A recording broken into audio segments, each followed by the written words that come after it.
Praise the lord, హల్లెలూయా. ఈ దిన వాక్యము యోమ్ దెబిరీం 23వ తారీఖు 8వ నెల 2025వ సంవత్సరం. మన దేవుడు ఇస్తున్న చక్కటి మాట లోకాసు వార్త 10వ అధ్యాయము 39వ వచనం. ఆమెకు మరియా అను సహోదరి ఉండెను. ఈమె యేసు పాదముల యొద్ద కూర్చుండి ఆయన బోధ వినుచుండెను.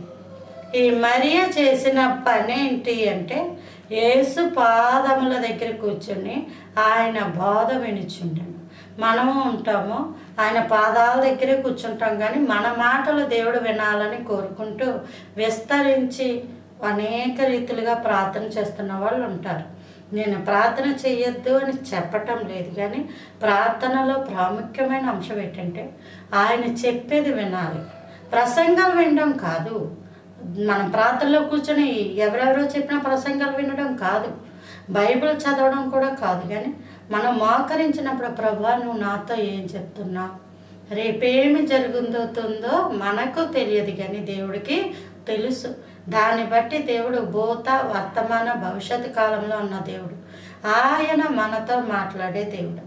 ఆ మాట్లాడేటప్పుడు దేవుడు ఏం మాట్లాడుతున్నాడని శ్రద్ధగా వినాలి.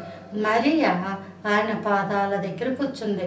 లోకంలో చాలామంది సేవకులు అనబడే వాళ్ళ దగ్గర, విశ్వాసులు పాదాల దగ్గర కూర్చొని వారి నోటి మాటలను కనిపెట్టుకొని బ్రతుకుతున్న వాళ్ళు ఉన్నారు. దేవుడు వారిని బహుగా దీవించును కాక.